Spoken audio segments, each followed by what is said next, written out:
السلام علیکم اسٹوڈینٹس، امید ہے آپ سب لوگ خیریت سے ہوں گے۔ آپ سب کو دار ارقم اسکول میں خوش آمدید کہتے ہیں۔ پیارے بچوں، آج ہم سورہ بقرہ کی پہلی 5 آیات کا مفہوم سمجھنے کی کوشش کریں گے کہ ان میں اللہ تعالیٰ نے ہمیں کیا حکم دیا ہے۔ تو پیارے بچوں، سورہ بقرہ کی پہلی آیت میں اللہ تعالیٰ نے فرمایا ہے کہ قرآن مجید اللہ تعالیٰ کی نازل کردہ کتاب ہے، اور قرآن مجید میں شک کی کوئی گنجائش نہیں، یعنی اس بات میں بھی کوئی شک نہیں کہ یہ کتاب اللہ کی ہے۔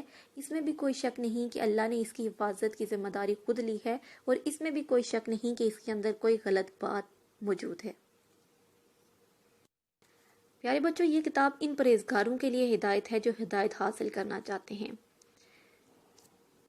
پیارے بچوں، ان آیات میں پرہیزگار لوگوں سے مراد وہ لوگ ہیں جو غیب کی باتوں پر ایمان رکھتے ہیں۔ غیب کی باتوں سے مراد وہ چیزیں جو ہمارے پیارے نبی صلی اللہ علیہ وسلم نے بتائی ہیں، جو کسی نے دیکھی نہیں ہیں، جیسے جنت، دوزخ اور فرشتے۔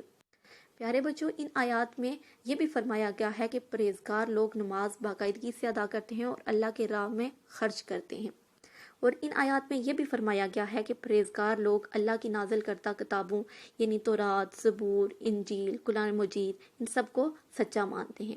پیارے بچوں، اس میں یہ بھی بتایا گیا ہے کہ پرہیزگار لوگ اس بات پر ایمان رکھتے ہیں کہ ایک دن آخرت کا دن ہوگا اور ہمیں اپنے اعمال کے ساتھ اللہ کے سامنے پیش ہونا ہے۔ امید ہے آپ کو سمجھ آیا ہوگا۔ اللہ حافظ، فی امان اللہ۔